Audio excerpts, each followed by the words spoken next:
Here we go! Happy Pokemon Day, and welcome to the Nintendo Power Zone. We are a video cast / podcast dedicated to bringing you the best Nintendo-related topics. As always, I am your host, Nice One, and I'm joined by my co-host, Blues. Welcome to the show. It's always glad to be on the show. All right, and ladies and gentlemen, we have had another interesting 2 weeks. To be honest, though, most of the news has popped up in the last couple of days, but that's okay.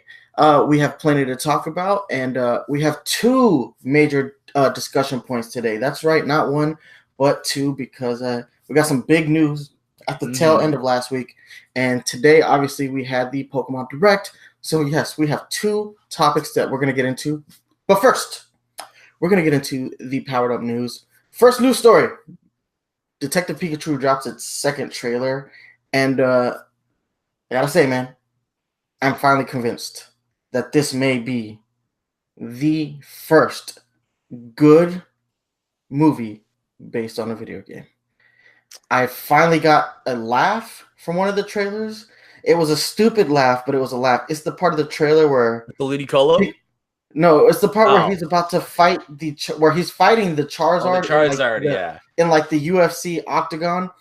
And he's all curled up in a ball, and then Ryan Reynolds and his voice goes, Pika, Pika. I don't know why that got a stupid laugh out of me, but it made me laugh like hysterically. So I was like, okay, I finally get the humor. It's funny to hear Ryan Reynolds' voice as Pikachu, because like he does that like super high pitch like Pika Pika, and I was like, oh my god, I'm dying. Aside from that, we got to look at some other Pokemon, like Ludicolo. Oh, Ludicolo looked weird. It looked more coconutty than I thought it would. Yeah, and I always thought of Ludicolo as a pineapple. Yeah, and it looked like a coconut. I'm not sure, as a big Ludicolo fan, I'm not sure I necessarily liked the design, but honestly, just like after looking at it a bit more, I don't hate it. I don't hate it. A lot of the Pokemon in this just look furrier than you think they might. Yeah, Snorlax especially. Snorlax looks really hairy. I mean, Jigglypuff was hairy too. Like a lot of them, I just didn't expect to be hairy. Are super duper hairy. Like Pikachu usually has like shorter fur, but the Ryan Reynolds Pikachu detective guy has fairly long hair that fuzzes out a bit, and you can see that. Well, I guess it makes sense if you're applying like mouse analogy to like a Pikachu. They are a little bit fuzzier. The Pokemon that really got me going though, I really enjoyed the way that they portray Mewtwo. I was gonna say Mewtwo didn't look half bad. I was surprised. It looked a little bit more human-y than I thought it would. Instead of more like feline, but I ultimately did enjoy the design of Mewtwo. They got a nice look at it. Aside from that, I thought the trailer was a little bit more graphic than I anticipated the film would be. Like where Pikachu's saying, "Get me the hell out of here," and he's like having like a freak out when he's in the cage. Or the assassination of the Macy's Thanksgiving Day Parade Pikachu float. Just popped it. I love the face that just like comes at you. It was like, they didn't say if this movie was going to be in 3D, did they? I don't know if they've said that or not, but it's weird because it's definitely a 3D effect that they applied to that like murder of the Pikachu balloon. It's weird though. One change that I noticed from the game is that Pikachu can actually use electric attacks in the film. You can't really do them in the game. But then he also had like performance anxiety in the steel cage, which was hilarious. Like we saw him using, I think, Volt Tackle, correct? Yeah. And that was a funny joke too, where he's like, I can't do it when people are watching, so he's basically he basically can't pee in front of people. Like he'd be terrible at a urinal. Well, I thought the trailer was good. Any other thoughts that we haven't touched on? Or that? Yeah. You mentioned that it was more graphic than you thought, and I kind of thought it would be more graphic than any of us thought from like the first trailers. But it's I don't want to say it's on the same level as a Michael Bay film, but it's actually it's getting there. I can see that. It's definitely a cool look into this world of Pokemon, and it's not the light we normally would see. It's definitely sort of a grittier, action-packed look in comparison. You know what I really liked about the trailer was I like how they did the original Pokemon theme, the The little instrumental remix that they had at the beginning. I thought that was good. Although I am so sick of trailers using "I Need a Hero" in their. I'm so sick of that song. Like, okay, I'm not discounting that is a fun song, but it's been played to death. And that's the thing. Is like, they've like this. That's what I was more expecting with this film, that they'd be really cheesy and hokey. And the trailers are giving off that vibe a lot with the music choices.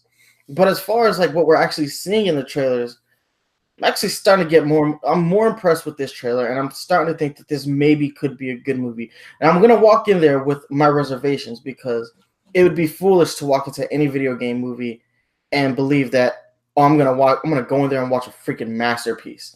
It's like the same grain of salt that I take whenever I go see like an anime movie. Like I saw Dragon Ball Broly last month, right? That is a fantastic anime movie, but as a movie, it's like well below like subpar. Like there's a subpar movie, and then there's the Broly movie. Like there's a significant gap between the two movies. But still, like, did I enjoy Broly? Hell yeah, man. Just Dragon Ball Z, explosions, fighting, Kamehamehas, all that good stuff. That's what I don't think the Detective Pikachu movie wants to actually strive for that, because it's a big budget film, Ryan Reynolds, first live action Pokemon movie. I think you actually have to go for the mark of actually being a good movie. And I think that's a fine line. That's a fine line to straddle.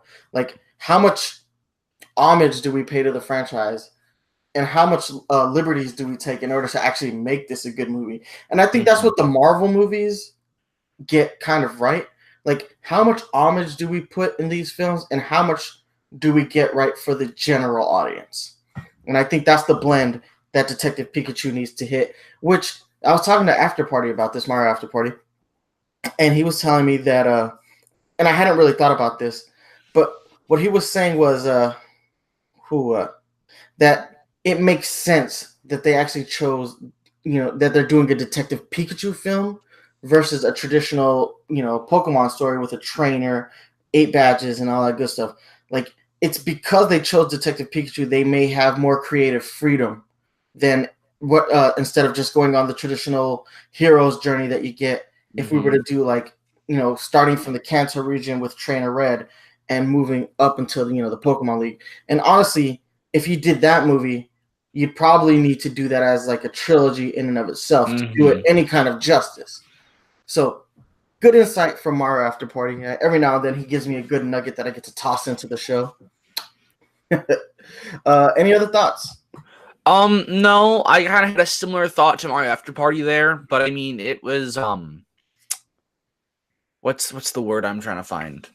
It was already covered, but if I don't remember it, it's not important. Whatever.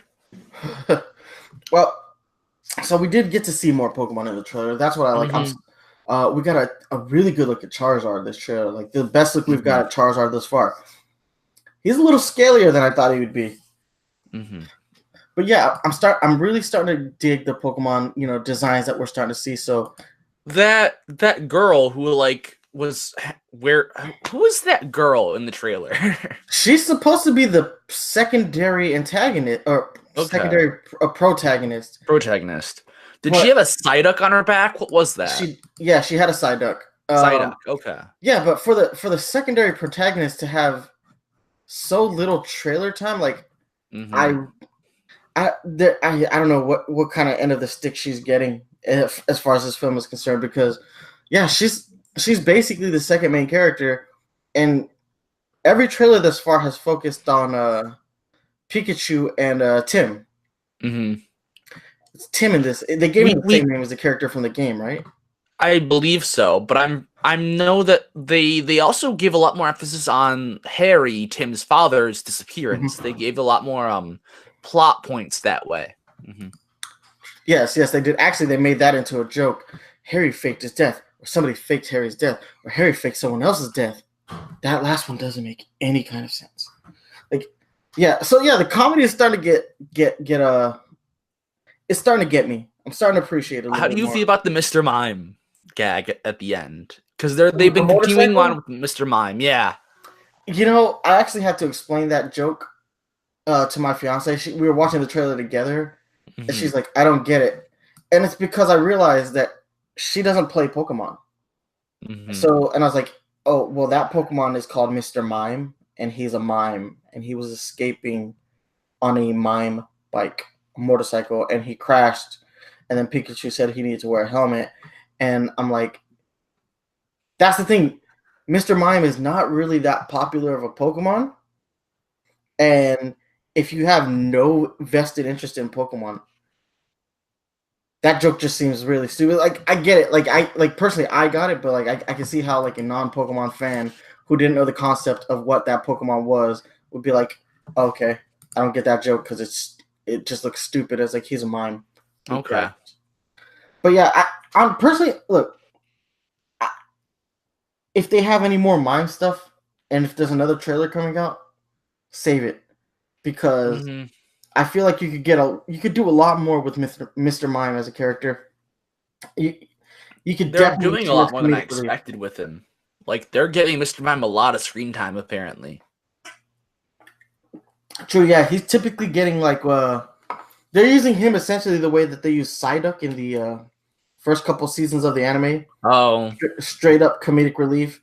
Oh, okay. Like this Pokemon's stupid because it's slow, but instead this Pokemon's stupid because it's a mime. I do personally I like the fact that they're using an obscure character, better mime than Jinx personally. Yeah, agreed. I don't think they want to touch that can of worms, especially in today's environment. All right, but I think we've touched on Detective Pikachu enough. Fair. May 10th is the release date, so we're creeping up on that. Yeah, it's coming up. They're competing straight up with Avengers Endgame.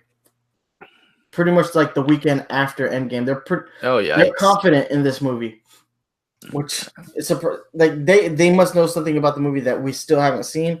But yeah, a week after Avengers Endgame, Pikachu defeats Thanos, guys. It all makes sense now. Oh my gosh. That's gonna be like that's gonna be an actual headline. We should trademark that headline. No, because you're right. Because when it defeats it in sales, oh shoot. Detective Pikachu makes $5 million more than Avengers Infinity War opening weekend. Has Marvel been dethroned by Pokemon? Yeah, it's coming. Yeah, this is the first real movie. Come on, guys, take it easy. That being said, though, we did talk about this last week that they're moving forward with plans for the sequel, so they must be extraordinarily confident with this movie. But I think that's enough of that. I think it's time to go ahead and move into our next major story. This is the last news story we have today, guys, because we really want to jump into our topics. Evo 2019, the Evolution Fighting Championships annual. Basically, this is like the Super Bowl for all fighting games. It's the world's largest fighting game tournament, yeah. And they usually have, nine games? 9 games? Yeah, okay. And then you have a couple of side games that have, smaller monetary prizes. The main stage games that everyone tunes in for. Yeah. So, this year's Evo, we got a surprise list of games. So let's just start by talking about the games that did get unveiled of these 9. So we have Under the Night In Birth EXC Late. Latest, you're right. Which is the longest name for a title game ever. I've never even heard of this game. I don't even know if I know a few of these games aren't actually out yet, so I'm wondering if this is one of them. Next up we have Blaze Blue Cross Tag Battle, which come on. Yeah. Blaze Blue definitely and always deserves a spot on this list. Made by the same team that brought you the next game we're going to throw out there, Dragon Ball Fighters. Not surprised by Dragon Ball Fighters in the slightest. Next we have Soul Calibur 6, Tekken 7, Street Fighter 5 Arcade Edition, Samurai Showdown. Nice to see Samurai Showdown on this list. Mortal Kombat 11. Which isn't out yet. Yeah. It comes out in a couple weeks, right? Mm-hmm. And the last but not least, Super Smash Bros. Ultimate. Melee. Oh, Melee is not on the list this year? Where's Melee? Melee is always on the list. What? Yes. So, yes, Melee is officially gone from Evo's fighting roster. And I know a lot of people are triggered by this. Personally, you know what? I think this is a solid list. I mean, I know there are games that aren't out yet, but Mm-hmm. the game. Where's Arms? I just need Arms, and I'll be content. Evo Japan is where Arms is Probably, at. yeah. Well, I mean, it's been at Evo Japan for the last 2 seasons. Mm-hmm. Here's the thing. For the people who are mad that Super Smash Bros. Melee isn't on here, I get your anger. I get your frustration. You've been a staple of Evo for last 5-6 years. Mm-hmm. You've been on the main stage. You've closed out the show, almost every time when it wasn't Street Fighter or Smash 4. You guys have done amazing. You guys have some of the best players in the world. Here's the thing, though. Evo is run by sponsorships. Evo happens because of sponsors.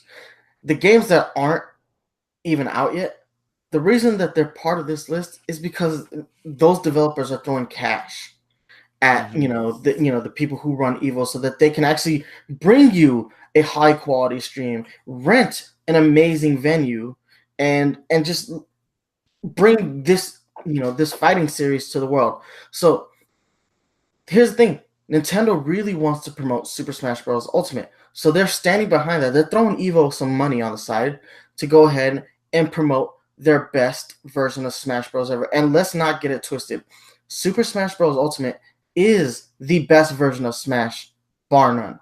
There are a lot of Smash games now, and this one is called Ultimate for a reason. And honestly, I think it's time for Melee to step aside. Honestly, you guys have done an amazing job of keeping the community alive. And just because it's not going to be featured at Evo doesn't mean that you won't, see the community playing, on GameCubes with CRT TVs. But the fact of the matter is, it costs Evo a lot of money to run Melee because they have to get CRTs, they have to get GameCubes, and and the setup for that it's too much. It's too much work, and it decreases the efficiency of what Evo can be. Look, I'm not saying I'm happy that Melee isn't there, but I'm not sad that it's not on the list either. What are your thoughts, B? I think honestly one of the biggest reasons is honestly just Evo not wanting to deal with the CRTs. I know that there are a lot of people out there who just think it's time for Melee to go. They're sick of it and whatever. But I don't think. I think if you are a Melee fan, you are entitled to like Melee. I don't want anyone to tell you like Melee is a dead game or whatever.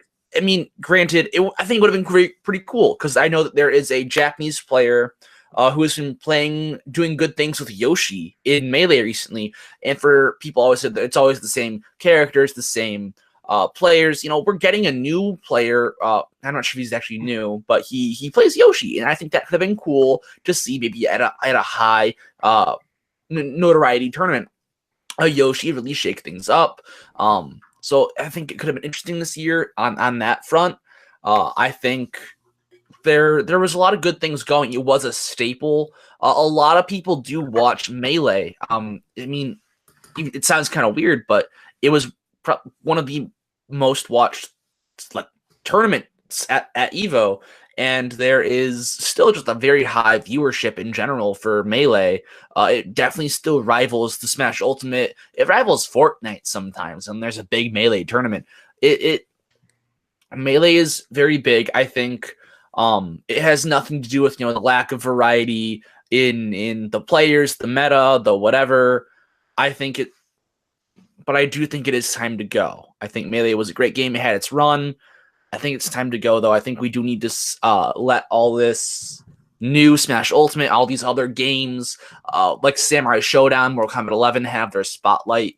Because having both two Smash Bros. Games in the Evo spotlight always was taking up a slot of a third game that could have been ARMS or Skullgirls or some other Even game. Pokken Tournament. Tournament only had one run at Evo. And it would have been nice to see Pokken Tournament get some shine. Aside from that, Frostbite was last weekend. I don't know if you got a chance to watch it, but I think Frostbite. It was an amazing tournament. Really was. I saw one of the best Smash matches I've ever seen. Period. And I'm talking about from Melee on to now. I literally saw one of the best losers finals I've ever seen in my life. It was back and forth, game 5, last stock situation. It was amazing. It was an amazing match. And it just shows that Smash Bros. Ultimate can be played on a similar level to Melee, because they're not so dissimilar, the two games. Like, Smash Bros. Ultimate does a good job of getting closer to that Melee style of gameplay.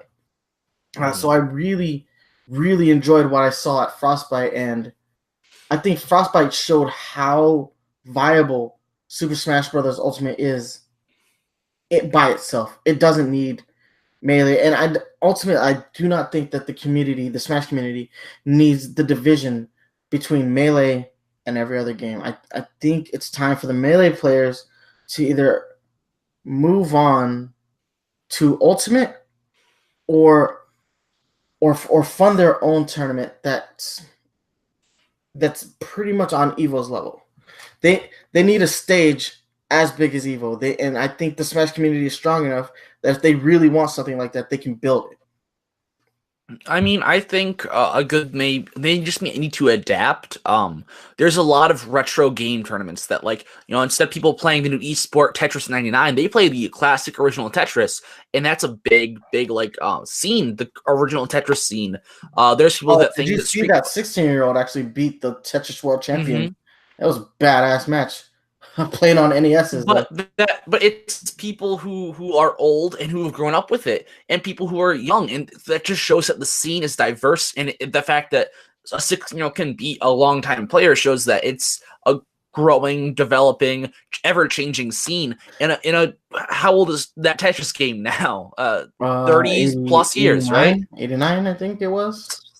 So that's 30 years. Yeah. True, but then what you're saying is essentially that Melee needs to move itself into someplace else. Yeah. Move to the retro circuit. Super Street Fighter 2 is, a lot of people hail as the best Street Fighter, and honestly with good reasons. And that gets a lot of play at a lot of classic tournaments. Yeah, so it's pretty much just a venue change. What Melee needs? I think so. And that makes sense because Evo should cater to the latest and greatest iterations of fighting games. Yeah. Or the newest. But hey, look, I'm not hating on this list. I think this is a pretty good list. Dragon Ball Fighters being on the list, no surprise, especially after, the season the season that they had last year. Street Fighter V is the only game that I'm like, on this year. And it's because Street Fighter V has not been a great evolution. I still think Street Fighter 4 was better at this point. But they're working on it. They're making changes to the game. If you could have that or Marvel versus Capcom. Which one? The newest one, because it's Evo. They got to do the newest and greatest. Well, then it's Street Infinite. Fighter 5. Yeah, exactly. Yeah. So that's just kind of the fate we're dealt at that point. Yeah. Unless there's no better alternative. The only way for me to want MVC Infinite is if they completely reboot the game. Yeah. Like with an arcade edition, but it looks like they've kind of just abandoned that game. They're just honestly, yeah. I think they're just waiting for the Marvel license to expire, which would be a shame because as a fan of that series, it's like you guys delivered a subpar product, and you didn't take any measures to make it better. Yeah, but honestly, I would have liked to see a good Marvel game at Evo. It just wasn't there. Because a good Marvel is always a good time at Evo. Yeah, the only game that I really don't even know anything about is Under Night In Birth EXE Latest. I've never even heard of that game before. That one and Samurai Showdown for me. Those two I don't know. Samurai Showdown isn't like a new game. I mean, it's the latest. I don't know. I've never heard of it. So that's just my point. Yeah. Though. But I mean, also reboot of Neo Geo. Yeah, that's it. Probably. Neo Geo. I just SNK. Yeah, there we go. SNK. Yeah, but it's just the newest iteration of the SNK series. So it's basically a fighting game with swords. Okay, but So I feel like just by the title here, I feel like the Under Night in Birth can't actually be the first in its series either. I think this has a bit of history. I mean, you have you have the EXE, then you also have Late and then Late Est tacked on there. It's like this is the third edition of it. I feel like it has to be just by the title. I'm looking it up right now. I've never even heard of Okay, yeah. franchise. All I know is that it can't stand. I have to find out at least what the hell it is. Okay, so it was released in 2012 in the arcades, 2014 on the PS3, 2016 is the original version. So it was Under Night in Birth. The first version was released in 2012, and the EXE version latest was released on Windows on July 12th. The PS3, PS4, and the Vita in 2017, but in North America it came out February 9th of 2018. Okay. It's not even really a new game. It's just there.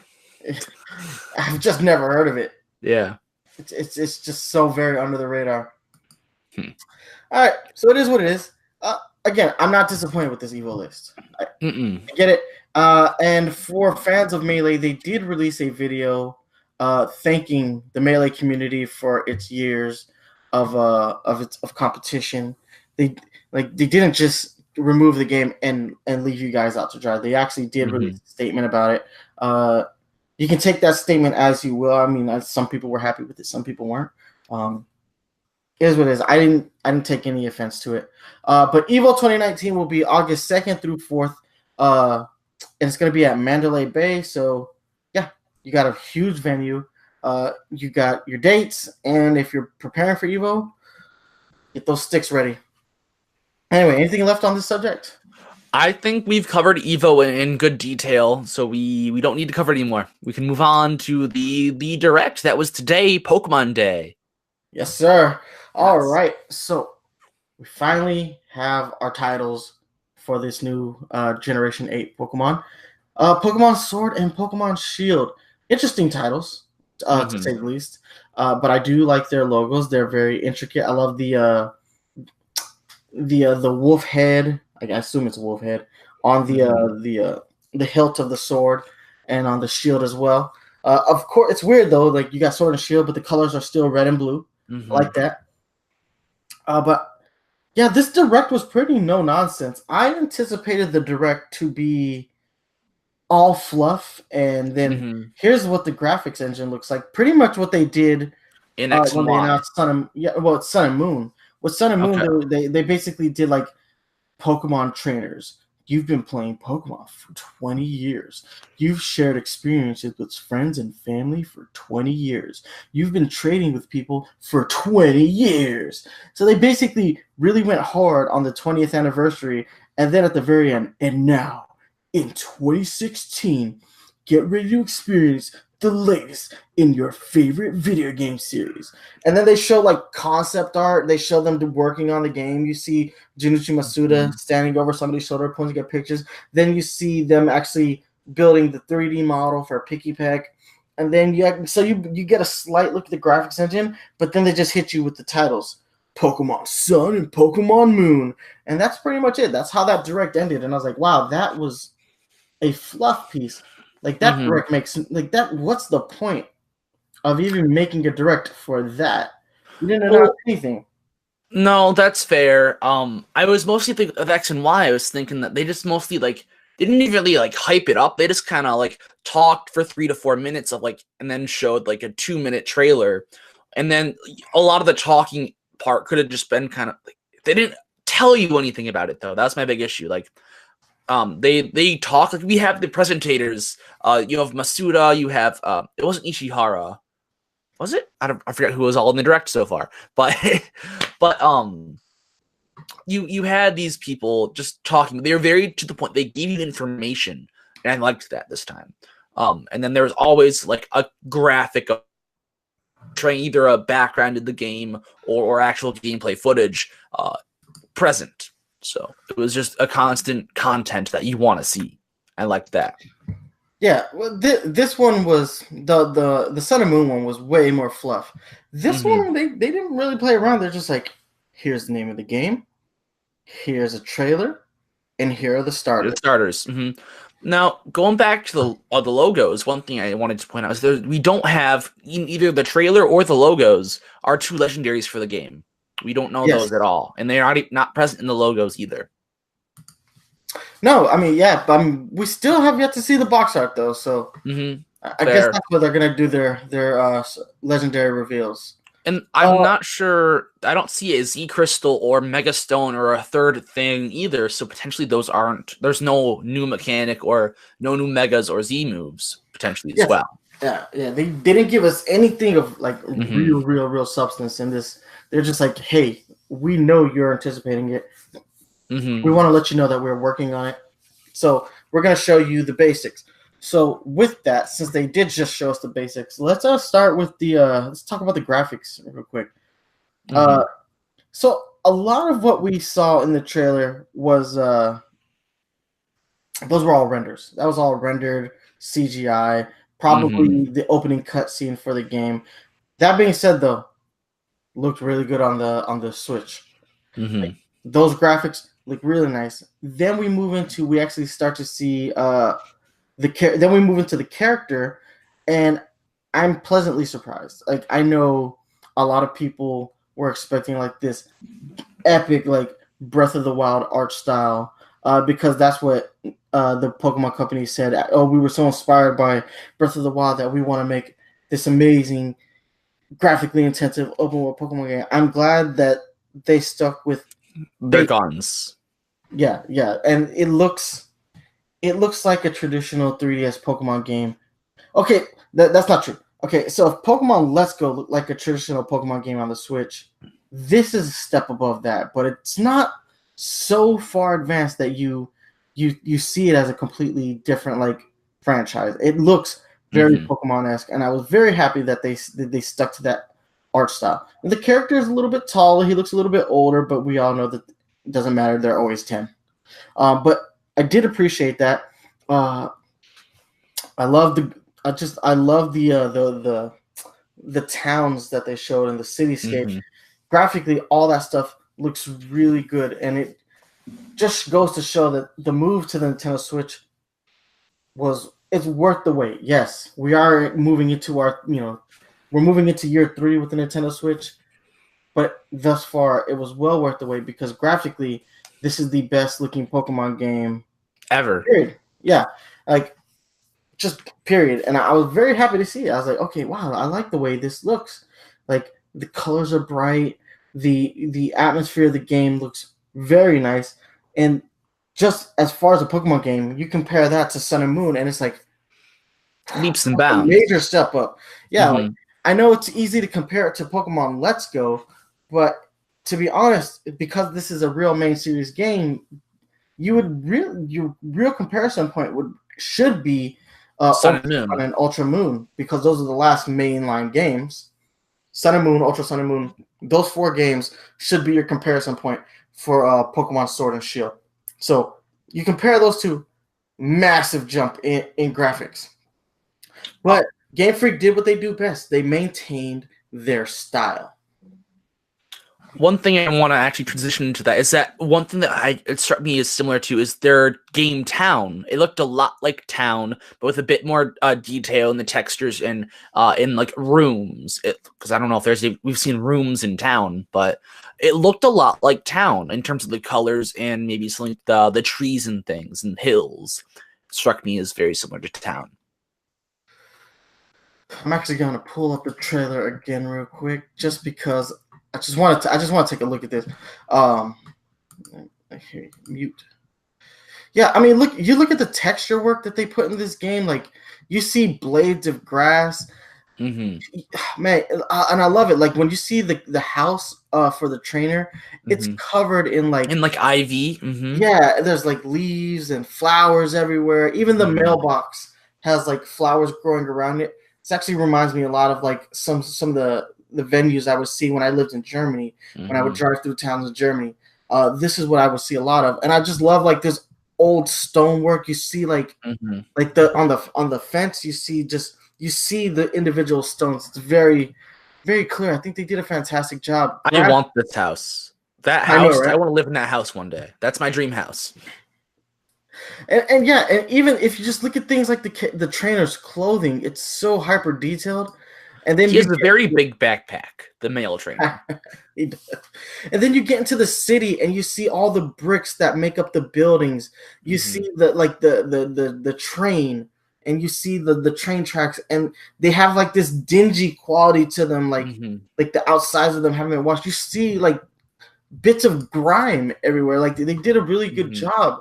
And then I'm assuming that's a gym with the giant leaf on the front of it. So that gym looks fantastic. And there's a part where like the camera zooms out and you see like a battlefield with a Pokeball in the center of it. Like all that stuff looks really good. Graphically, this looks great. And I'm kind of getting vibes of what's that Pokemon game on the GameCube? Oh my gosh. Coliseum. Was it Coliseum? Was the one where you play as the trainer who with the who unbrainwashes the Pokemon? No, it's Gale of Darkness XD, but it's like the sequel to Coliseum or something, I think. Yeah. If we're looking at Gale of Darkness XD. That's the you take that and then you look at this, and this is like this is the console we needed a Pokemon game on. It looked fantastic. Man, and just even that like soccer stadium looks really, really good. I'm assuming soccer stadium. So I really want to talk about that. I wasn't sure if it was the thanks at the end of the trailer or not, but the fact that we have a soccer stadium could mean so many different things. This could be a gym, just a soccer gym where you play soccer or something. I don't know. It could be just a mini game, and I'm kind of hoping, maybe not mini game, but like a mini thing you can do. One thing I really want from this is I want the world to be more, honestly, more like Animal Crossing, where I can go on a bug catching contest every Thursday, a fishing contest every Tuesday, do delivery quests for my friends. Like, I want just some stuff like that. So you had bug catching contests before. I want them back, but I also want maybe like weekly events in the game that can time you over. And you can do it. I know you can do it, and I want more. That's the one big thing I want. Is like a bug catching contest of some kind weekly would be cool. So give us a soccer tournament every week. That would be fun. But it could be a gym. It could be, I think, in Black and White there was like a sports arena where you just sort of battle people on the arenas, though, which wasn't as cool. It could be that. But also, you mentioned that the stadium with the leaf on it was a gym. It might not be a gym per se. We're assuming it is, or it might be like a leaf trial. It could be a trial that takes place in a stadium, or all gyms could all be soccer matches now. That's something I guess we could talk about near the end is the gym system. But I actually want to go ahead and I want to move into the region part of this discussion. Yes. The Galar region. So a lot of people are saying that this is based on the UK. I can see what they're saying there. There's a lot of like UK influences, but I'm thinking this is a little bit more than just the UK because I'm getting a lot of like European vibes from this trailer, just from the way that the overall style of dress of the trainers and the people in the world. But yeah, I can totally see like the UK vibes, and I like the region. What's weird about the region for me is that it looks like you start like at the bottom of the region and you're pretty much just working your way up. I wanted to talk about that. It looks very vertical and linear. Yeah. And I'm not sure if I like that. I had a region like that before. Most of the regions usually expand outwards. So I was tripped out. I was like, huh. That is an interesting design for the region. It's not I'm not gonna hate it immediately, but I want it to not be sort of just like a straight line progression. I want to be spread out more with this sort of overall painting, graphic, render, concept art, whatever of it. That's obviously the paths and the routes are all skewed. There might be more routing to the region, which I'm hoping there is. I don't necessarily need to have this in open world Breath of the Wild Pokemon, but I don't want to be just walking in a straight line down to up. I would be kind of upset if that's all my map time was. I don't know. I am pulling up an overlay map of like England versus the Galar region. I feel like it looks kind of like England in shape. It's just much more stretched out vertically of England. Yeah, I can totally see that. Well, if you include the entire United Kingdom, then it starts to resemble it. Yeah, it's definitely just all of UK. It's got Ireland. I wouldn't be surprised if you're starting off in Ireland and working your way to London. Yeah, so if you take the whole thing, it builds up so that it's very similar. But I mean, it's weird. The region is weird because I'm like, okay, I've never seen such a vertical region, but at the same time, it's an interesting concept. It also kind of depends on how much influence they took from Breath of the Wild, like how expansive it is. Like, because even though it's like one long thing, if it takes you a good minute to get from one side to the other, a la Breath of the Wild, that could be really interesting. But personally, right now, because of the way that this map looks, I'm expecting a much more pared down region than we previously. Like, I don't think we're gonna spend a lot of times in those mountains and stuff off to the side. Like the things that are towards the side, I don't think we'll spend a lot of time with. Actually, it's really hard to kind of depict the routes according to this map. But I like the concept, and obviously, if this is based on the United Kingdom, the region definitely has affected the sense of style that the characters have. And obviously, the title Sword and Shields, you think of England, especially back in the day, you think of knights and you know, with their armor and kings and all that stuff, their swords and their shields, and that actually makes a whole lot of sense. That you have like this very like royalty and, you know, knights motif behind the naming of the game. So I'm really interested to see what this region has to offer. I would have loved to have seen some region exclusive Pokemon, because I can only imagine what the Pokemon in this region look like. But I would assume that Aegislash is a good mascot. Yeah, he would be a good template from what we should be able to expect in this region. If it is based off the UK, there's not enough scaffolding in all the buildings. It's just there's not. You go to England and there's scaffolding everywhere on every building. There's just not enough of it here, so I'm not convinced. It's got to be some very new country. You know, one of the newest countries in the world. I hope there's a couple NPCs from like the Kalos region, pretty much just talking about like, oh, there was a conflict between Kalos and I was gonna get to that. It's just like you have like 1,000 years, French, 2,000 years, France and England warring. Exactly. That great Pokemon war from 2,000 years ago. I would love it if they made reference to the fact that they've been at war at some point. Oh, especially over something like religious, where like Kalos talks about, oh, this, you know, we worship this, and then the Galar region, blah blah blah. It'd be so interesting to like play that, especially. It would be really interesting because you think about the vicinity of the United Kingdom and France.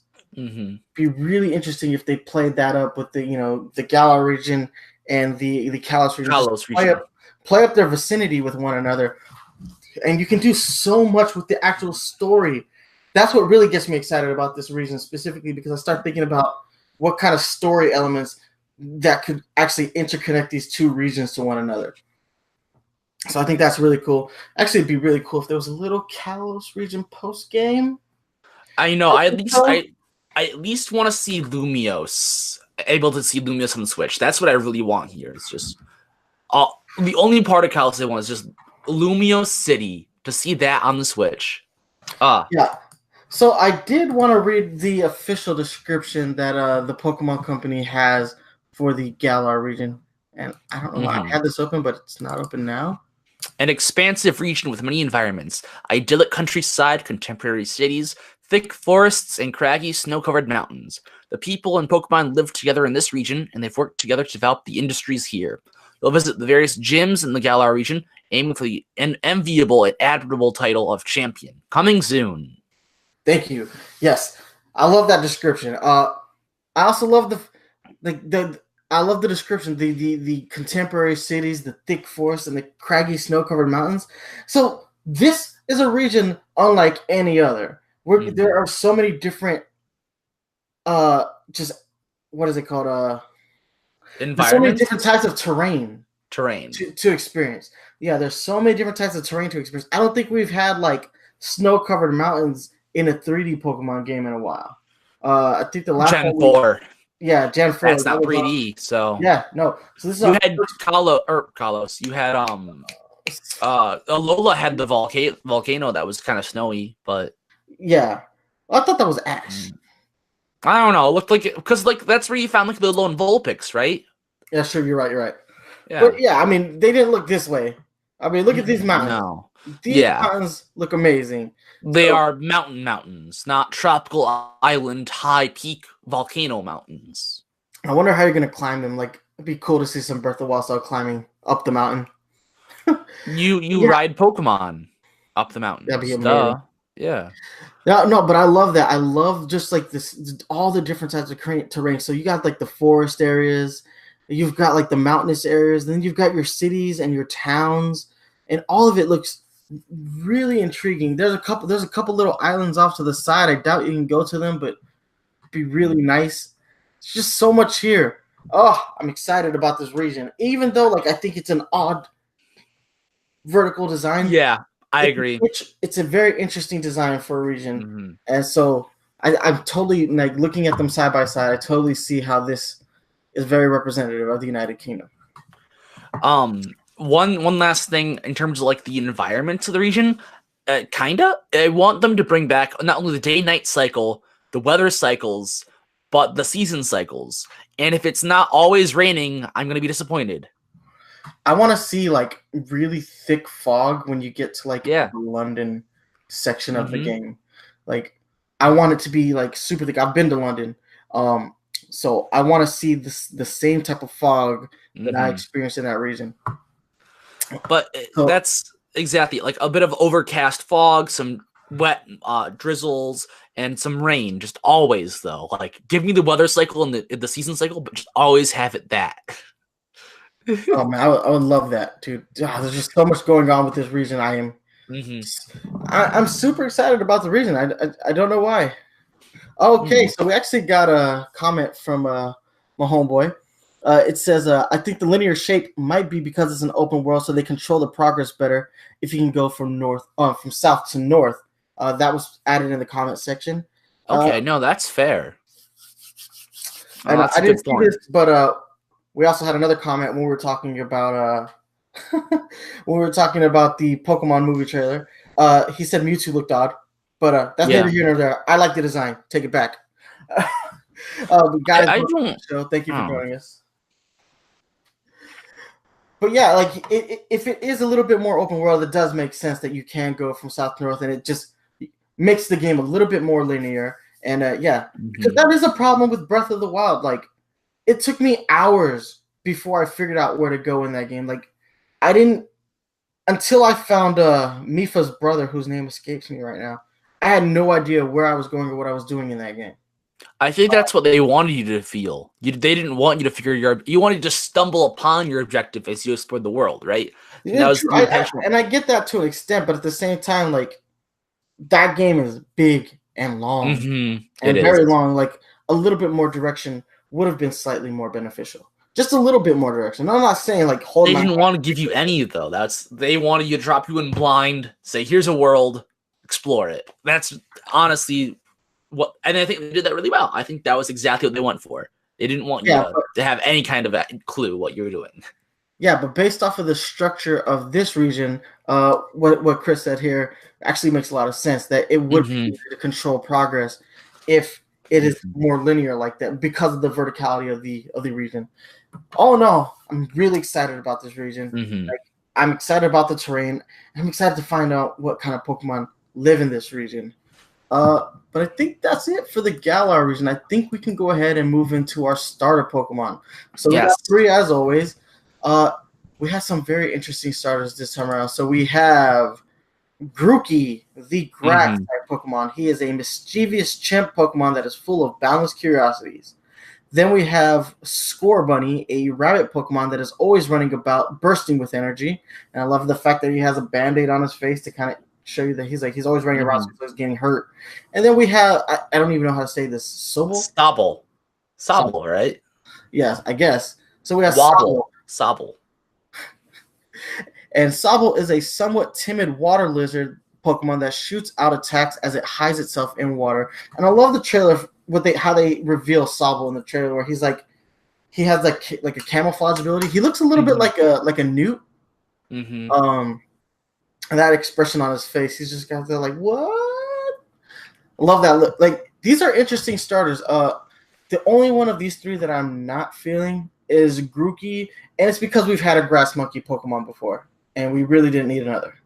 I don't know. I really like Grookey. Like, Grookey's competing with Sobble for me right now. Like, I'm always gonna pick my water starters, but Grookey, one thing I'm kind of skeptical about, just based off these descriptions and a bit on their designs, I'm wondering if we're going to get Sobble, the water psychic, Scorbunny, the unfortunate firefighting, and Grookey, the grass dark. Because Grookey's mischievous, and I can see him becoming a dark type later on. Scorbunny has that straight up fighting type kick build, and it's got lots of energy always running around. And Sobble, the timidness and the invisibility quirk seem to lend itself maybe to a bit of psychic type. This is going to be weird, but I actually had to look up if newts are indigenous to the UK. There are 3 types of newts that are from the UK. Just because sometimes you can, you look at the starters and you can kind of get a hint at their region, specifics of the region. But then you see a grass monkey and you're like, there are no monkeys in London. Maybe that's what they want you to think. I never liked the idea of like them having to base a good chunk of the Pokemon on a region like that the region is. I think it's a cool nod, but I'd rather just have them explore more freedom with their Pokemon designs and just give us like something that just does not belong there. And say, this is a cool Pokemon, we're making this Pokemon, you're gonna like it. It doesn't matter if we're in France, you're getting this giant beetle. I don't know what I'm saying, but personally my favorite of the 3 is Scorbunny, but Sobble is like a close runner-up. The look on his face makes me Scorbunny, but Sobble. Yeah. But Scorbunny, I love like the that you can see how energetic that Pokemon is. Like, I love it. I love his like longer. He reminds me of the Trix rabbit, and maybe that's what it is. Silly rabbit tricks are for kids. I love it. I love the colors that they chose for him really stand out. He's all white, but he's got those hints of orange. But yeah, these are fun starters. Like I said, even though I'm not a big fan of Grookey, it's a very unique design for a Pokemon. We're starting to see more rounded starter Pokemon designs. Now, doesn't look like any of these are dual type. As far as what they're showing right now. Right now, they don't confirm them until I can get the 3 latest, the final 3 whatevers. Unless it's obviously a flying type like Rowlet.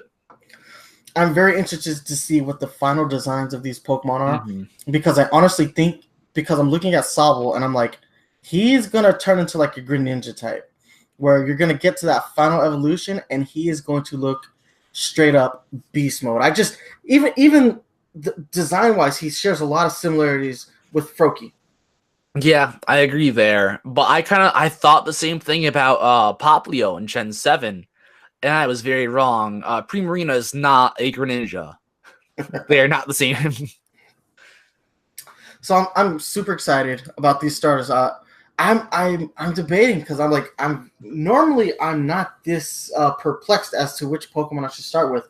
Normally I see what I want to get immediately. This is the first time I'm truly conflicted. Yeah. It's like Scorbunny or Sobble. I might just get both games and then just do a round with each. I'm probably getting both, honestly, yeah. But yeah, I always end up buying both games, but like I usually know who I'm going to start with. I'm not. I don't got that kind of money. I can only afford one most of the time. Unfortunately. One thing that I've been wanting Pokemon to do, I know they'll never ever do it, but maybe they'll prove me wrong. this is the game that would prove me wrong, is they'll give us branching starter evolutions. I would love to do that, but I have like Uh-huh. this. I feel like this little Digimon-esque for Pokemon. I mean, but like you look at, if they gave us a Ralts as a starter, a Oddish as a starter, and then like I don't know who the third one would be. Not Shedinja, or I don't know what I'm saying. But like give us the options to like pick like based on if it's male or female, or give us an evolution stone to get the alternate evolution line of a starter, and all three of them have them. Poliwag or Politoed. Yeah, exactly. And then all three of the starters have a branch final evolution, though. I think that would be cool. And so you essentially have 6 different starter final evolutions. I actually wonder which Pokemon will make a reappearance in this region. I feel like a lot of the Kalos region Pokemon should have a lot of crossover just because you think about the vicinity of these of where these two regions could potentially be. With that being said, love these starters. They're adorable. I cannot wait to see their mid and final evolutions because I think that's really going to help me decide because like right now, it's a conundrum. I don't know. Scorbunny or Sobble. Or maybe, just maybe, Grookey's second or third evolution will be badass enough for me to be like, screw you both. I'm getting a monkey. I don't know how you could hate on Grookey this much, man. I love Grookey. He is such a I don't like it. design. I don't even like it. His tail looks like poop. No, you don't. I don't see it. That is a tail. You can't convince me otherwise. I don't like it. I don't like like his ears either. It looks but weird. He's got his little stick in his ears. It's fun. I don't like him.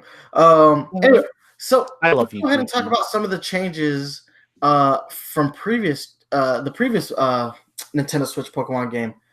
Because some things that I didn't see that I wanted to see, and I'm a little disappointed. First off, no visible Pokemon in the wild. Random encounters are back. Now, I'm kind of like the tiptoe mechanic of Sun and Moon, so I'm kind of glad to see that back. But I like seeing Pokemon in the wild. I really did, because Pokemon Let's Go made the world vibrant. It is the first Pokemon game that truly captures like what the anime is always saying, that there are Pokemon all around you all the time. We work with our Pokemon. We live with our Pokemon. This world is populated by Pokemon.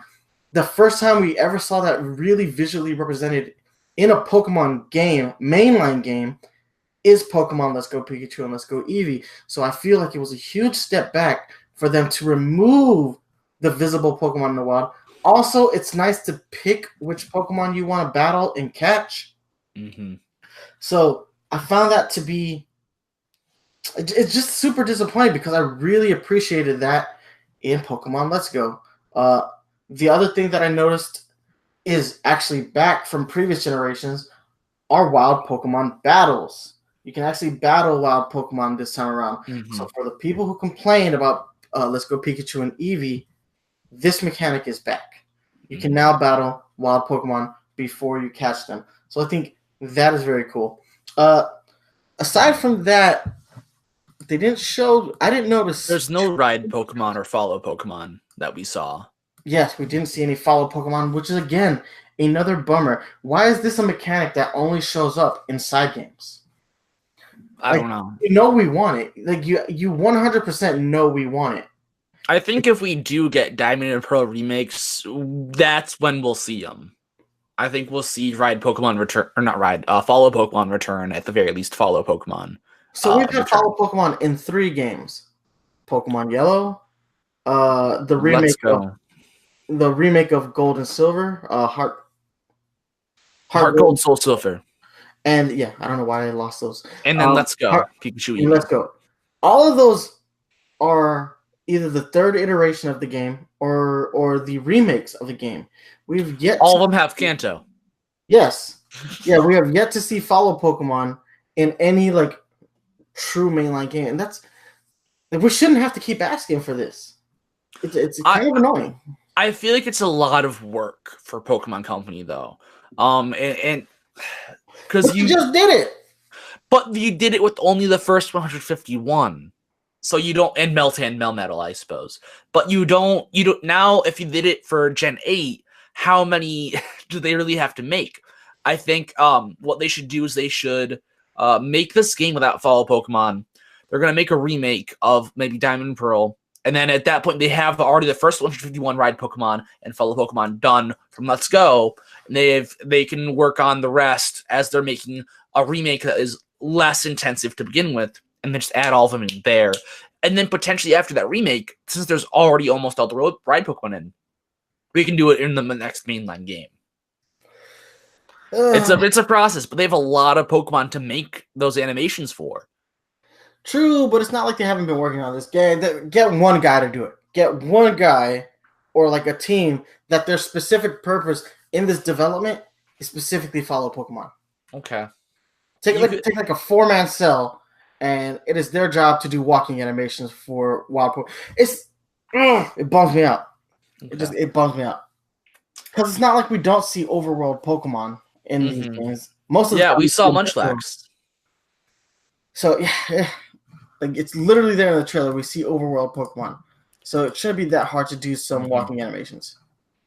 Maybe I'm wrong. I'm not a game designer, still. But yeah, those are just a few things that I was able to see. Did you see anything else that was or removed or changed from Let's Go to this game with the minute and a half of gameplay that they showed? We did. It's not that they were removed, maybe, but we don't have confirmation if there's one Joy-Con support, if there's Pokeball Go Plus support, or if there is 2-player. None of those were confirmed or denied, I suppose.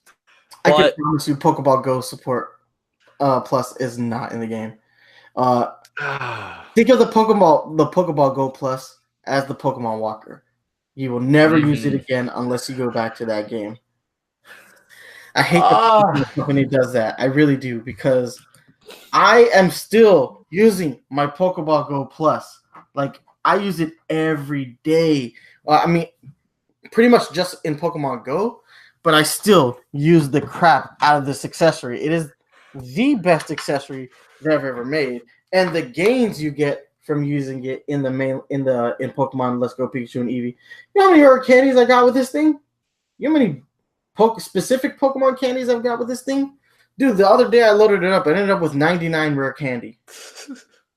I was like, oh my god, I got 99. I'm going to boost everybody up, and I'm going after all the master trainers. Jeez. That's exactly what I did. Started taking on all the master trainers, like, rare candy. Jeez. Screw that master trainer, by the way. I at least want to see single Joy-Con and maybe 2-player. But the single Joy-Con was such a nice thing because you don't need a lot of those buttons for Pokemon game, and I don't like being confined to needing 2 controllers. How lazy I was so lazy. I'd be like, if you're watching the video version, you have the best access to what I'm doing right now. I am literally just leaning back in my chair, just messing around with my Pokeball Go Plus, and just walking back and forth. And that was the easy. I'd be sitting there with a soda in my hand. I'd be taking sips. Or a coffee or whatever. I'd be eating pizza. I don't know. I was so lazy with the one Joy-Con. I loved it. And I love the catch mechanics, man. I really did enjoy the catch mechanics of Let's Go. What was I going to say? I forgot. Oh, well. I had a point. We were talking about one-handedness. Yeah, but I'm not sure where I was going to go off of that because I feel like I had a point. Oh, well. It's not important then. No, but still, like, yeah, I would love for these mechanics to come back into the game. I really do. It's just something to be said. You're right. You don't need a whole lot of buttons. Another thing is... Oh, I remember. So we see in the trailer that there is the third person over the shoulder from behind the back camera perspective in this game that makes a return for both X and Y, Sun and Moon, and technically Black and White.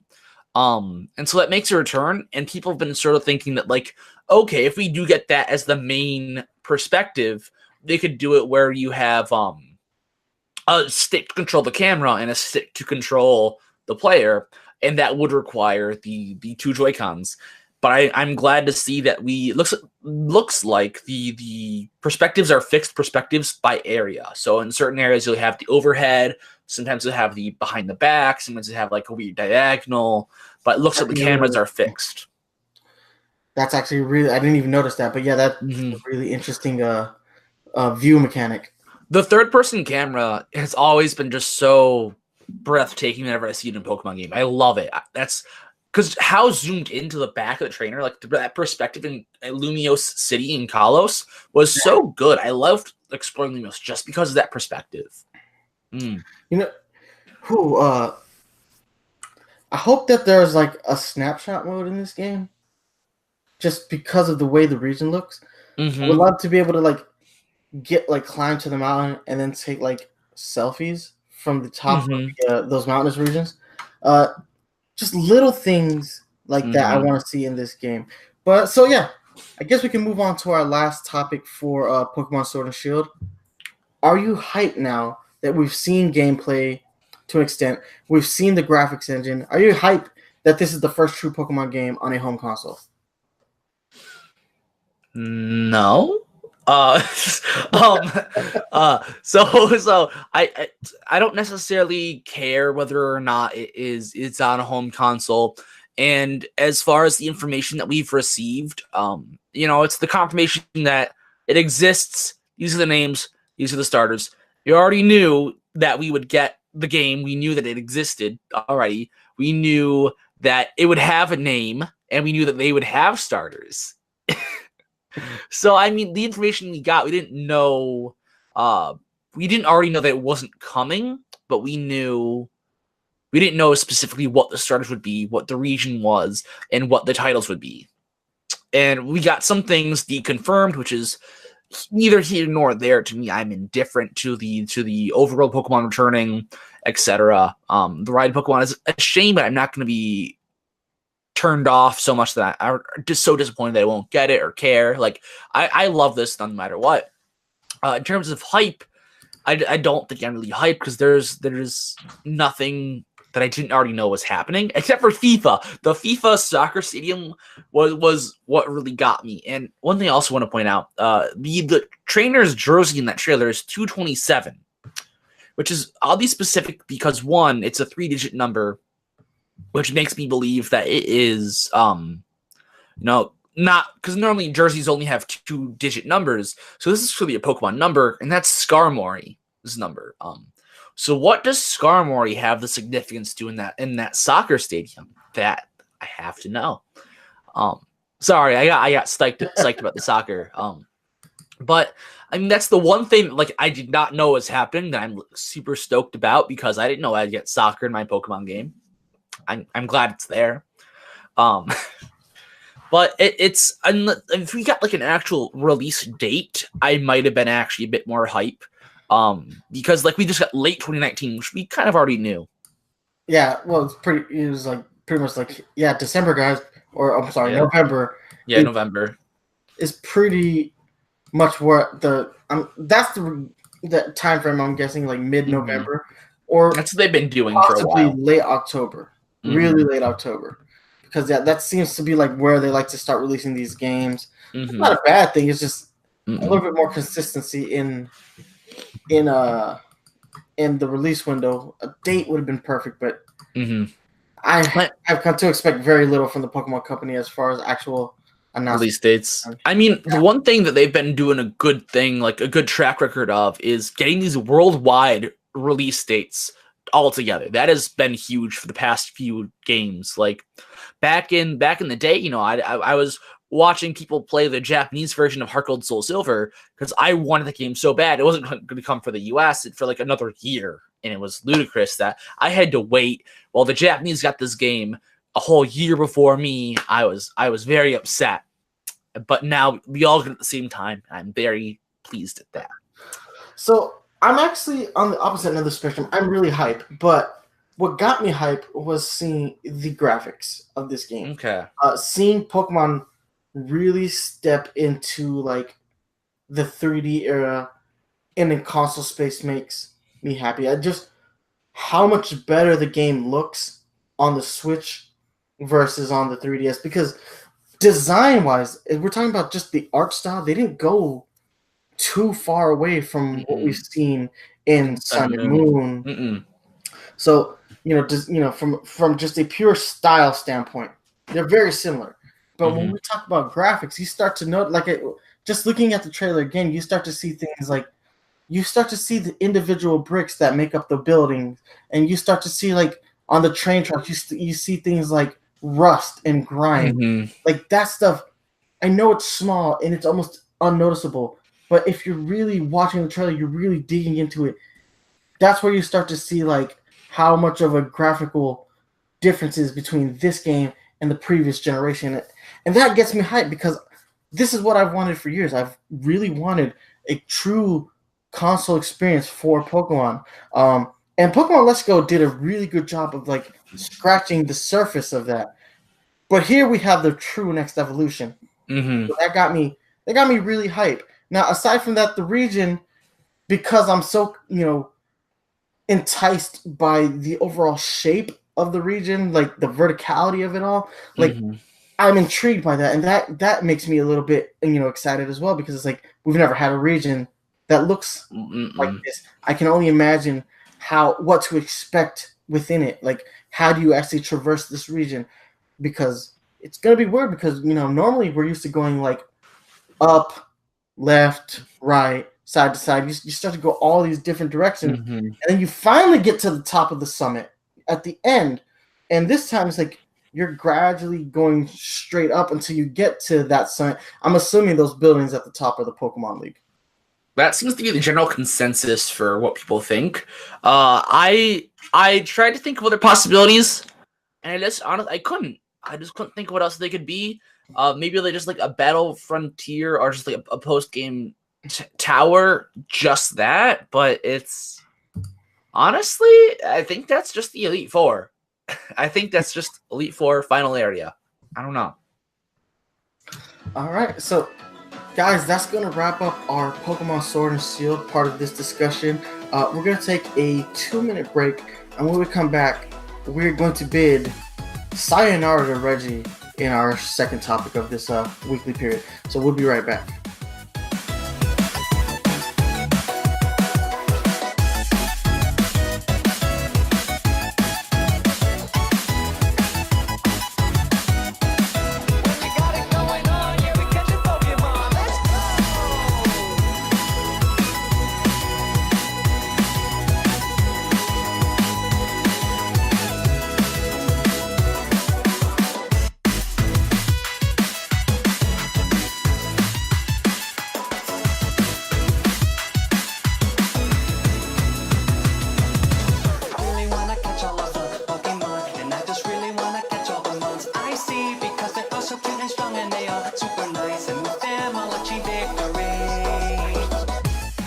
And welcome back, ladies and gentlemen. If you are just now joining us, we just finished wrapping up our discussion for Pokemon Sword and Pokemon Shield, and now we're going to go ahead and slide into our second topic of this weekly period, and that is the departure of Reggie Fils-Aime, the longtime Nintendo president and COO.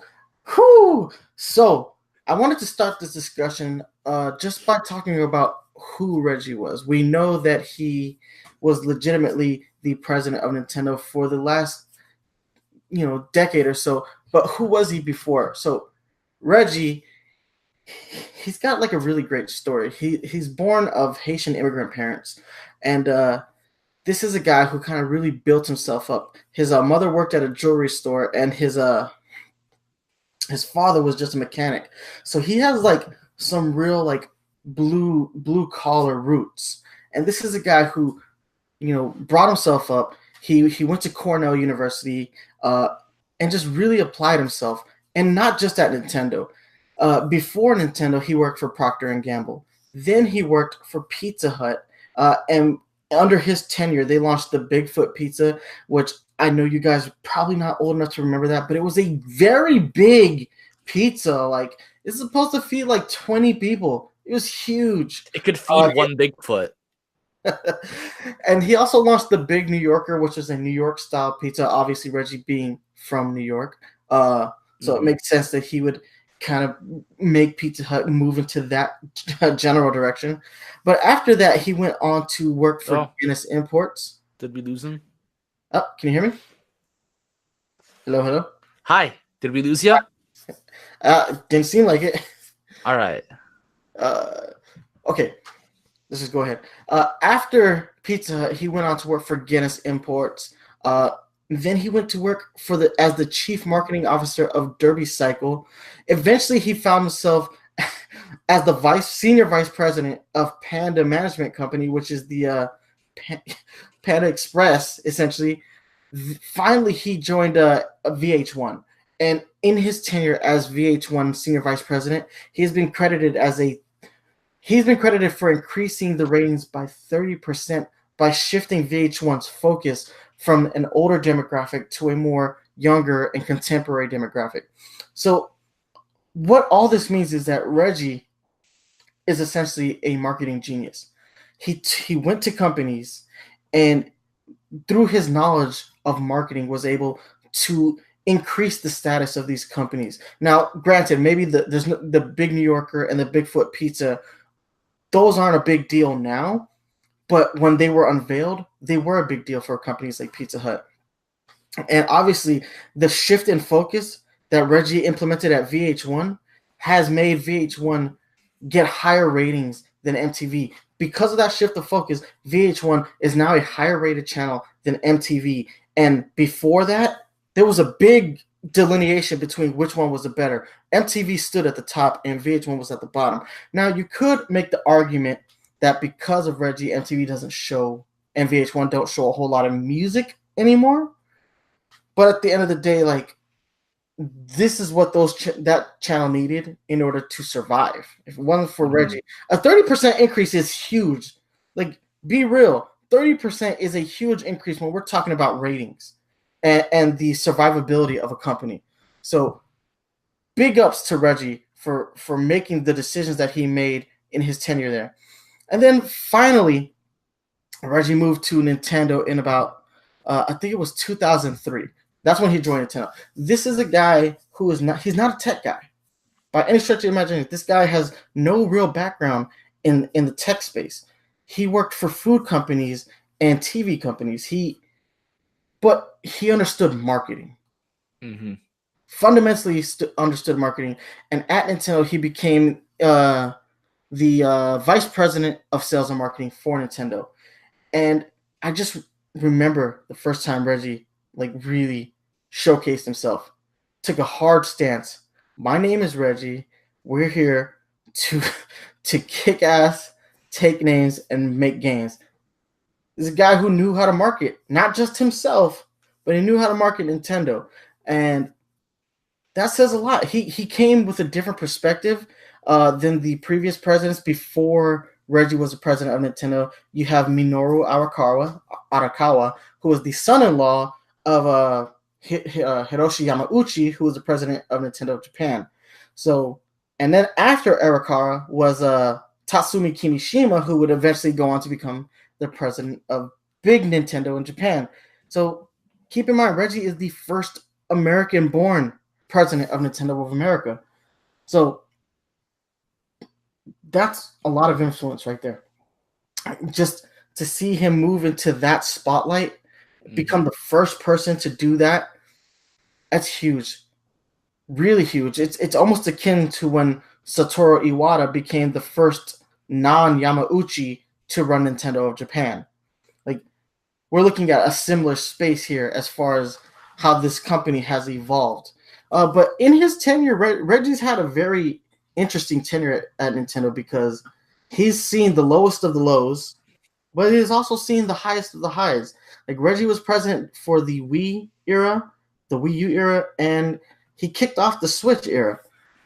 Guys had a very interesting career at Nintendo. So personally, I'm kind of sad to see him go, but that's who Reggie is, and he is retiring to, in his words, spend some time with his family and his friends and he wants to be with the people he loves, and he's still relatively young at 57, very young for an executive to retire. So today I just want to make sure that we give Reggie his just due, man, because the guy did a lot, and it's awesome because if it wasn't for Reggie, we wouldn't have things like, those amazing like E3 competitions like the Nintendo World Tour or the World Championships that we've had for Smash and Splatoon and ARMS. This is a guy who understood marketing really well and implemented them in some of the most fun ways possible. So yeah, let's give Reggie his due. So without further ado, let's go ahead and talk about Reggie memes. What is your favorite Reggie meme? I'm not sure if these are Reggie memes or not, but Reggie was in them. The E3 press conferences where we had the sort of Muppets and their robot chicken were just fantastic presentations. Well, that's the thing. Okay, so I would consider those memes but those are self-inflicted memes. That's definitely a conscious decision on his part to participate in those instances, and those have become memes in and of themselves. My puppet body is ready. Personally, I think my favorite meme is "My name is Reggie. We're here to kick ass, take names, and make games." I love that. I love that because it's like you consider the company that he works for, and that's literally the opposite, with the exception of the make games part. It's literally the opposite, but he said it with such seriousness that it is in and of itself hysterical. You hear him say that, and you just can't help but chuckle at that. It's like, dude, you work for Nintendo. You don't work for Rockstar. But I loved it. I also have to say I love the robot chicken stuff, especially where he like decides that where all the bad guys come out and he has to fight them, so he eats the fire flower. Well, let me go Reggie on all these. Whatever. Or he murders the journalist with the fire. Yeah, for Mother 3, which I love when they make it like they're self-aware like that, where they can say like, yeah, I know my body's ready, or when they know everyone wants Mother 3 and they're not gonna give it to you. When they're self-aware, that's just so great. So yeah, I love those memes. But I also, man, there's so many Reggie memes. I gotta look through them all. But yeah, I mean, he was just hysterical. Just watching him play Wii tennis was absolutely fantastic. Just watching him on that E3 stage, it just looked terrible. But I mean, he was getting it. I mean, we're going to talk about Doug Bowser a bit later on in this discussion, but honestly, just will Doug Bowser have that same like presence? Like how he markets himself, first of all, but also like will Doug Bowser be memeable with a name like Doug Bowser? I hope so, but will he be Reggie meme level? I don't know. I've already done the thing where I've cropped his head onto a picture of Bowser. Like that's the obvious meme though. That's like really like no, but still like you look at all the things that feature Reggie, and there's just so many of them. My body is ready for December 2nd. You smash. Or just the thing of him in like a Metro, like him. It's like a picture of his face, and then it's got like the Metroid, like the HUD that you see from Metroid. Love that. Oh, but man, there's so many Reggie memes. I'm at a loss for words because there are too many of them. I'm not sure if it's necessarily a Reggie meme, but it's the E3 hype train where it's got like Reggie's like is the face of the train. Miyamoto is like on the train, just like waving his arms, like screaming, and then they got like Mario in the train, they got Zelda in the train, they got Pikachu spitting out money, they got, and it's like E3 hype train. That was a fun one. You know what I was done? Oh, the Animal Crossing one where they did like a me, not Animal Crossing. I was like the Miiverse one where they've got like where Reggie's like got a giant me head on. And it's literally his me. His me, yeah. But it's like his face, and I'm like, oh my god, that's so insanely accurate. Like it does look like Reggie. It's so stupid. It's so stupid. But the Me Fighter Smash Bros. 4 reveal was really good. Yes, actually, that whole trailer with him battling it out, President Iwata. Oh man, that was so good. Yeah, but what I think I really want to say is Reggie really embodied like the spirit of Nintendo. He was the president that we kind of needed, just because before him, Tatsumi Kimishima and Minoru Arakawa, those were two really straight-laced guys. We actually didn't see very much of them. They were always working behind the scenes. In fact, during Arakawa's age, it would be better to see Howard Lincoln, the vice president of Nintendo, and God, I can't remember his name. Oh man, Peter Main. Peter Main and Howard Lincoln were more of a face for Nintendo than Arakawa ever was. Now, granted, now Arakawa's second language is English, so it makes sense that in those early days they would have fluent English speakers, at the forefront of Nintendo of America. But they didn't hold the top positions. Arakawa did, and just to see those guys really take the lead as far as who shows up to speak about what. During the Reggie era, Reggie could just get up there and just do his thing. And we saw some great moments at Directs. We saw some great stage presence at E3 when they were still doing stage shows. And when they moved into like the Direct era, I always loved the moments where like he'd be in his office and you see what his office would look like, and you see that it's decorated in Nintendo memorabilia. There's just so much Nintendo stuff. Like he had this really great statue of Ash and Pikachu from the Advanced Generation series, and all the other stuff. Just like his office was like a mini Nintendo museum. I think at one point you even see like the puppets. Yeah. So there's the Ash figure that you mentioned. It was in the retirement video, but then there's also the non-specific action figure. So even like very, very niche direct things. Non-specific action figure from like the Zombie U Miiverse reveal. Yeah, that's the Wii U. That was one they the Wii U. I forgot about that. Yeah, but yeah, and he's in the office. All this weird memorabilia Nintendo memorabilia that's just chilling in his office, and you realize that Reggie was a fan of the work that Nintendo put out. He wasn't just a guy who knew marketing company. Yeah, even though he is a marketing genius and he was the president, this is a guy who probably genuinely loved Nintendo as much as the rest of us. He mentions what? Yeah, he mentions at the end of his retirement video that he is still a gamer. He's a Nintendo fan, and I think that really does ring true to his character. And that was the thing that really just got me at the end, was that like he really is, one of us. He's a established businessman. He's a man of high esteem. He's a marketing genius, like we said before. But he, at the end of the day, is he's a family man who wants to spend time with his family. He's a Nintendo fan. He's a gamer. He likes a good meme here and there. And he even points him out in the retirement video, like, my body is still ready. Like, he's one of us. He really is.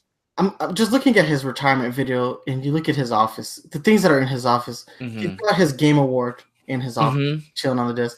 He's got the first 4 figures 3DS holder. He's got the Ash statue.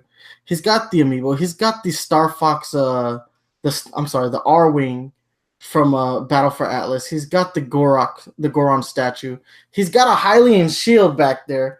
He's got like one of every console. And man, the guy was a fan. You see it in his in the way that he talks. He really, really was a fan. I want to talk about my favorite Reggie moment real quick. It was when Smash for Wii U was being showcased at E3 with the Smash tournament, and Reggie's talking trash to Hungrybox. He's like, "I will kick your ass next E3." Yeah, I loved it, man, because the guy was just up there talking trash to a pro smasher, but you could tell he's just having a blast while he was up there. He's like, "If you beat me, I'll give you a job." Just talking all this trash, and it's so perfect. Man, Reggie was the dude, man. Like, ultimately, we'll never really know how much influence the president of NOA has versus like the decisions that get made with Nintendo. And you would have to imagine that it's not as influential as we would like it to be, but unfortunately, yeah, because you have to you probably understand that like the biggest games are going to be released internationally. So I don't know what the extent of his like influence is. I just know the influence that he has on me as seeing him as a public figure, and that's also important to be a public figure, because not many presidents of companies are like that engaging with their audience. They're not going to sit there, pop up at the the showcase. We never saw Steve Jobs invite a fan onto the stage with him to showcase a new iPhone. Steve Jobs, and then talk trash like I can make a better iPhone than you. Like he's not going to talk trash to him either, like a fan. Yeah, you're never going to see another executive do that. So it was really nice to actually have that in a Reggie. And I love the Reginator meme. The whole Reginator meme is fantastic. And I love the fact that he took that and ran with it. And they even did a whole E3 showcase where he is the Reginator. And that was fantastic. I was like, get it. The guy knew how to market himself as much as he knew how to market for Nintendo. And I would say in his tenure, Nintendo's marketing did get a lot better. Man, I don't know if you guys are old enough to remember what Nintendo commercials were like in the 90s, but they were kind of lame. All 90s commercials were, though. I don't know. You look at some of those Sega commercials, and they still hold weight. But the Play It Loud campaign, really, that's before Reggie's time, was the first time Nintendo really got aggressive with their marketing, and even that was super cheesy. But with Reggie's tenure, you start to see way better Nintendo commercials. One that I really like is the commercial for New Super Mario Brothers. And it's a bunch of, it's just a real world, but then you start to see items from the Mushroom Kingdom start to populate alongside the streets, inside people's houses. Somebody will have a fish tank, and in their fish tank is a cheap.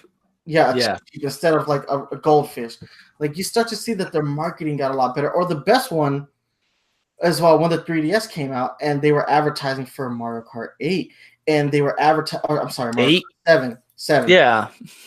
And you just have these great commercials with a bunch of adult, maybe 26, 27 to 30-year-olds playing a bunch of DSs. And my favorite commercial is one where the dudes are playing online.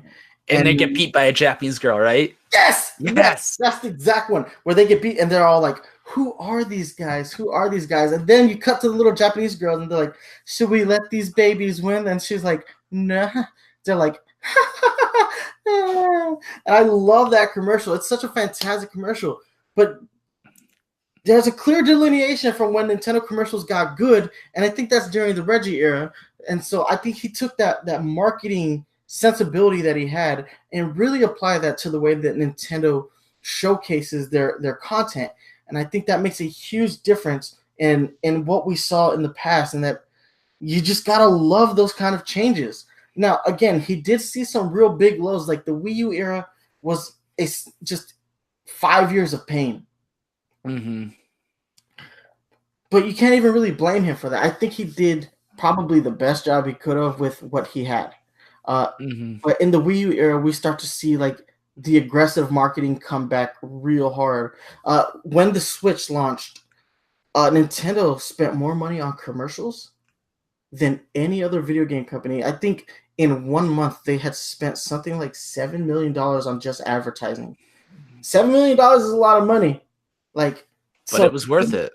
To see Nintendo that aggressively market the Switch, I know for a fact that those kind of decisions get made from up above.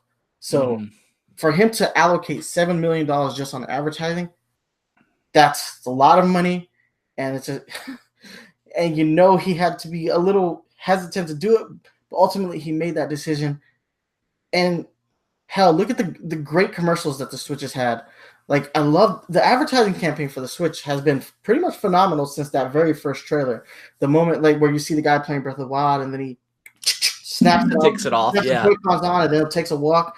And since you start to see a very similar style of commercials since that one, but they're really good. I don't know if you've seen the recent one where the dude is playing in the taxi and then he goes to a party and they all start playing Mario Party. It's a great commercial, but it's all just building on that first Switch commercial that they did and that reveal trailer that they did for the Switch. And it's just really good marketing. And he's not just targeting the younger demographic anymore. He's made sure that the advertising skews upwards. That you start to see older millennials playing these games. So and then you get the trickle down effect. Like you see the adults playing, and the adults look cool playing, and then you start to see that the children gravitate towards that. And then he even has child specific advertising. Very, very great marketing for the Switch. You have to credit Reggie for a lot of that. That's actually, I really wanted to touch on that too. So we talked about the hard times for the Wii U that he had to market for. And most of, if not all of, the Wii U commercials were geared towards children. I don't think there was any Wii U commercial that I can recall that did not sort of cater towards the child or just family, like elderly people, whatever audience, because the Wii U was built to market the same audience as the Wii, which just honestly was not there anymore. And so they made it. He marketed a console that was made for the wrong audience, and he did a good job, honestly, with that.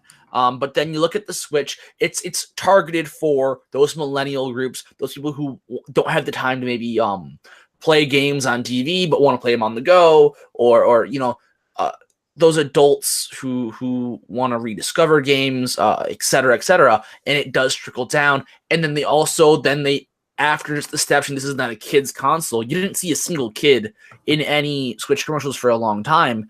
And now they have their own separate ones. Now they have intermingled ones, and it's coming together. Oh yeah, man, it's all really great marketing. I really do agree with you. You're right. They did not show a single child unless that child was accompanied by a younger looking parent.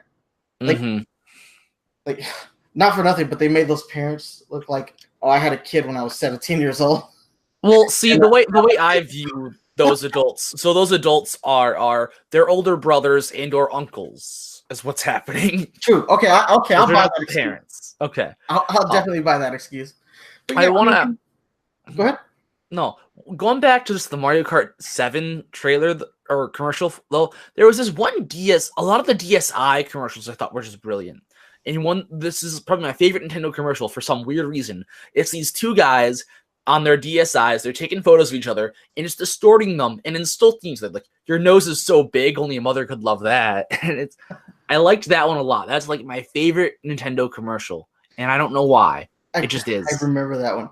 But yeah, like, in Reggie's tenure, you saw a lot more aggressive advertising. And those kind of decisions do get made by the president. If you've read Console Wars, which is a great book by Blake J. Harris, and I implore you people to read that book and also read his new book, which just dropped last week, The History of the Future. He talks about the decisions that were made by Tom Kalinske when he was the president of Sega. And you saw, and his role very similar to Reggie's role. Actually, it's identical. But you saw that Tom was very instrumental in the development of commercials for Sega. Like, he reviewed the commercials, he approved commercials, he denied commercials, and he was pretty much in charge of marketing to make Sega seem like a more aggressive company than Nintendo. And what Reggie does, he did the same thing that Tom Kalinske did. He made Nintendo's marketing more aggressive. When he was just the marketing supervisor, up until the point where he was president, he made Nintendo's marketing much more aggressive, and it really helps Nintendo, especially right now. We're starting to see really great marketing, and obviously the content, the good content that's coming out on the Switch also helps that. But you see that Reggie, his tenure is where those decisions start to happen, and it makes a huge difference. But I think we've given Reggie enough of his due process. I think it's time to talk about Doug Bowser for a little bit. So Doug Bowser, actually, he's a relative newcomer to Nintendo. I believe he's only been part of Nintendo since about 2015. Yep, looking at it right now. He has a very similar structure. He worked for Procter & Gamble, same as Reggie. But he also worked for EA. We can think good or bad about that, if we're being honest. Like, it's a red flag, but it's also not inherently a bad thing either. So, I mean, we can take that with a grain of salt. but Doug Bowser, we've seen him at a few Nintendo events. He's been at the events that they hold at the Nintendo World or Nintendo New York, as it's now called. We've seen him do events there. He's also memed himself as being Bowser a few times. Yeah, Team Bowser. So I mean, it does seem like he does have a pretty good sense of humor. So hopefully he'll fill he'll fill Reggie's role with the same kind of sensibilities. He's also kind of a marketing wunderkind, if we're being honest. He just has this really fun name, though. Here it is, the reign of Bowser. Bowser has taken over the Mushroom Kingdom successfully. The keys to Nintendo's kingdom have been taken by Bowser. Like, that sentence alone, I never thought we'd actually get to say that sentence and it actually hold real weight. But yeah, I mean, the guy he's had a good career within the video game industry, working for EA. What he does from here on forward, I'm a little excited to see, because he is known for aggressive marketing. So I'm wondering if we're going to see even more aggressive marketing in his tenure as president, or if we're going to see him steer the ship in the same direction that Reggie did. That being said, though, I don't think the company is in bad hands. I think this guy knows video games. He knows what makes a good video game, and I think he definitely knows how to market. So it's going to be really interesting to see his tenure. I don't think Reggie actually officially steps down until April. I believe he said so. Yeah, I think he said April. Around the 19th of April. I think Doug will follow the same sort of path Reggie has, at least for a year or two. Reggie mentioned that he personally trained Doug Bowser for the role, so I think just that influence will linger. I think a lot of the course Reggie set is still sort of on track, and Doug Bowser can't veer too much from that if he really wanted to. But I think once he gets maybe more acquainted with the position, gets more freedom with the things he has that are just uniquely to him, away from Reggie's path, we could see a different change in marketing.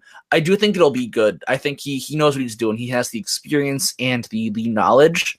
I don't think he will make every Nintendo game have microtransactions like the Irrational Fear. But I wonder if I hear bad things about the corporate EA. I think he left. I don't know his whole story. I think he would have left EA because of that, maybe, though. So it makes sense if that was the case. So I think he's a good apple in that light. I don't know. I mean, he's worked for Gillette, man. Like a razor company? Yeah, is there a more successful razor company? No, okay, that's fair. I have faith. I mean, the guy's got tenure. I mean, he's also he's said it on numerous occasions that he's a huge fan of old school arcade games, specifically Donkey Kong. So the guy knows like good games. I think he's gonna do a great job. As far as what we actually really know about him, he's 53 years old, so he's actually not that much younger than Reggie. So it's weird to see Reggie retire at this age and Doug Bowser step up. Yeah. So, I honestly am surprised at how young Reggie is retiring.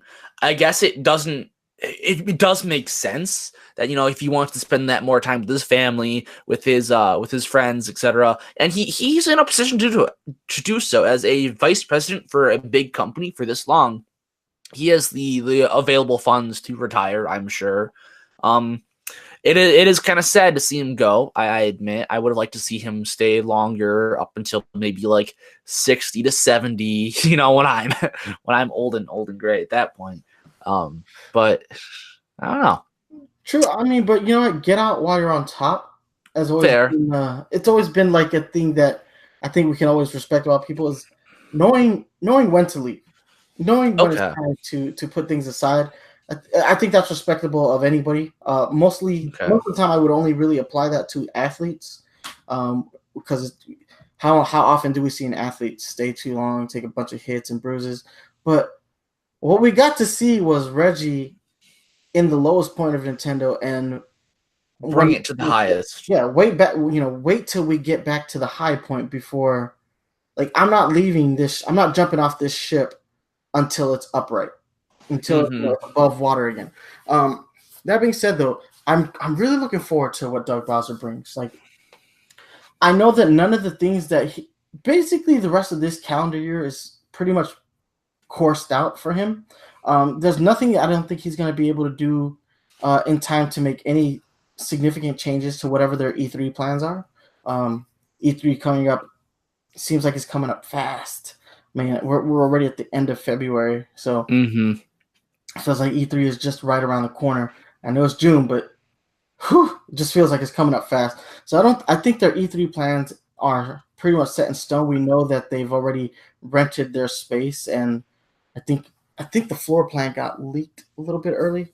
We know that they're going to have a relatively large space, but I think Reggie's pretty much plotted the course for them to follow for the remainder, at least up until E3. So I think it's after E3 that we're going to start to notice some changes under Doug Bowser's tenure. But you never know. Maybe the course stays the same, and the transition is so smooth that we don't even notice. Exactly. Like, we just don't notice that Reggie has departed the company. One respectable thing I want to put out on Reggie is, like, back in, like, 2014, back in the early Wii U lifetime, back when it was failing, they, instead of, like, firing employees, having the other employees take pay cuts, Reggie himself took a pay cut. And I think Iwata and other, like, big higher-up execs took those pay cuts instead of firing, getting rid of people. And that's something that not a lot of executives would do. They would just fire. They would cut the other employees' pays, and that was kind of respectable, I thought. Yeah. All right, but yeah, man, I don't know if we have anything left. Like, Doug Bowser is kind of a mystery for us right now. It's like we have to wait and see. Yeah, I mean, pretty much the only thing I can find about him is just like where he's worked, but I know that he has a similar background to Reggie as far as this is a marketing guy who's now going to be taking over, the role of president. I think there's a kindred.